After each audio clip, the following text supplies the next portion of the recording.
जो हमारा medical college है उसकी कुछ पिक्चर है वो आपको दिखाना चाहूंगी कि जहाँ पे काला पानी तैर रहा है।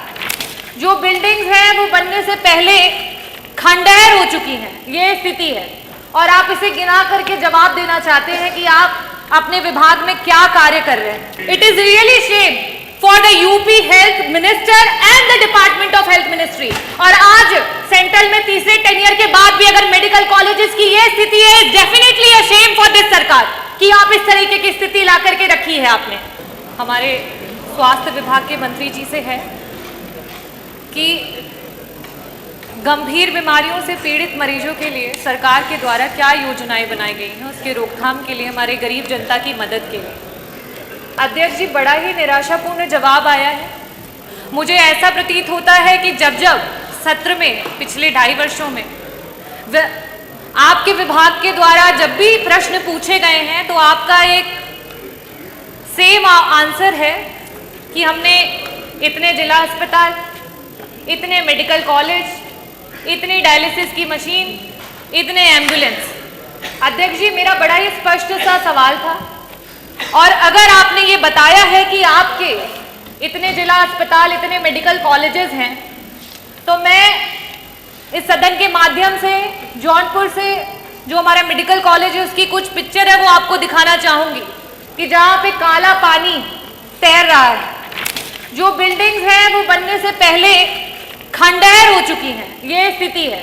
और आप इसे गिना करके जवाब देना चाहते हैं कि आप अपने विभाग में क्या कार्य कर रहे हैं।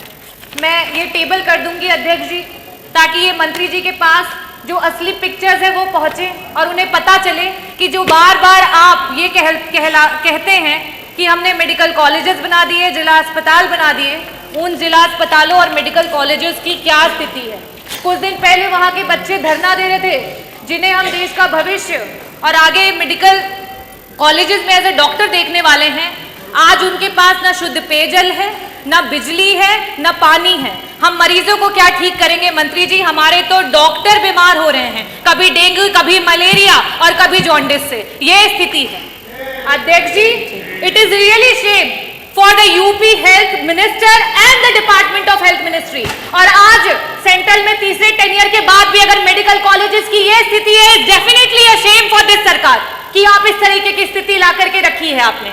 अध्यक्ष जी, जवाब में इन्हें ये देना चाहिए था कि गंभीर बीमारियों के लिए जो हमारे डॉक्टर्स होते हैं, चाहे वो पैलिएटिव मेडिसिन के डॉक्टर्स हों, चाहे आपके ऑन्को सर्जन्स हो, ऑन्कोलॉजिस्ट हो, गायनेकोलॉजिस्ट हो, न्यूरो एनेस्थीसिया डिपार्टमेंट के डॉक्टर्स हो, चाहे आपके कार्डियो सर्जन्स हो, सीटीवीएस के सर्जन्स हो, आपने कितने डॉक्टर्स को बढ़ाया? कितने डॉक्टर्स को आपने बढ़ाया? आज पेशेंट्स के अनुपात में आपके पास कितने आईसीयू के बेड्स हैं, कितने वेंटिलेटर्स हैं? अगर ये जवाब आता तो वाकई मुझे लगता कि आपके विभाग को कोई जानकारी है और सही में आप सरकार की और जनता के लोगों के लिए कुछ काम कर रहे हैं। अध्यक्ष जी, मैं वापस से अपने प्रश्नों पे आऊंगी कि मंत्री जी, सिर्फ और सिर्फ आपसे 2 प्रश्न हैं और उसके उत्तर गोल गोल ना घुमा करके सीधी तरीके से बस बता दीजिए कि आज उत्तर प्रदेश कैंसर जैसी बीमारी में देश में टॉप कर रहा है। ये प्रदेश आज इस समय वर्तमान में 2024 में हमारे पास कैंसर के 16 लाख मरीज हैं और हर वर्ष 2 लाख मरीज आपके बढ़ते चले जा रहे हैं। और इन गरीब मरीजों के पास ना तो पैसा है इलाज कराने के लिए और ना अस्पतालों में बेड्स। इन परिस्थितियों में अगर वो मरीज किसी प्राइवेट अस्पताल में जाता है, बड़ा बड़ा एस्टिमेट मिलता है।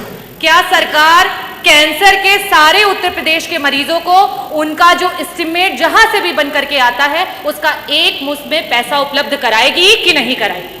मेरा दूसरा सवाल है मंत्री जी कि आज जब आपने जवाब नहीं दिया कि आपके पास सुपर स्पेशलिटी के डॉक्टर्स कितने बढ़ गए हैं, पेशेंट्स के अनुपात में वेंटिलेटर और आईसीयूज कितने हैं, तो इन परिस्थितियों में जितने भी आपके प्राइवेट उत्तर प्रदेश के हॉस्पिटल्स रन कर रहे हैं जहां पे वेंटिलेटर्स और आईसीयू की सुविधा उपलब्ध है, उनको पीपीपी मॉडल पे, सरकार तो पीपीपी मॉडल पे बहुत काम कर रही है, जगह जगह पर आप इसके बारे में एडवर्टीजमेंट्स करते रहते हैं। तो आईसीयू और वेंटिलेटर, क्योंकि ये ऐसे मरीज होते हैं, ब्रेन हैमरेज के मरीज होते हैं, इनके पास समय नहीं होता है, मंत्री जी, अगर एक्सीडेंट हो गया, आज बीपी बढ़ गया और ब्रेन हैमरेज हो गया तो तुरंत उसका ऑपरेशन होना है, लेकिन उनके पास पैसा नहीं होता, ना वेंटिलेटर पे देने के लिए, ना उन वेंटिलेटर्स पे रहने के बाद। तो मैं आपसे ये अनुरोध करना चाहूंगी कि पीपीपी मॉडल पे जितने भी हमारे प्राइवेट हॉस्पिटल्स हैं उनको ऐड करते हुए हमारे मरीजों को मुफ्त में इलाज और समय पर इलाज दिलाने के लिए क्या सरकार काम करेगी? बहुत बहुत धन्यवाद।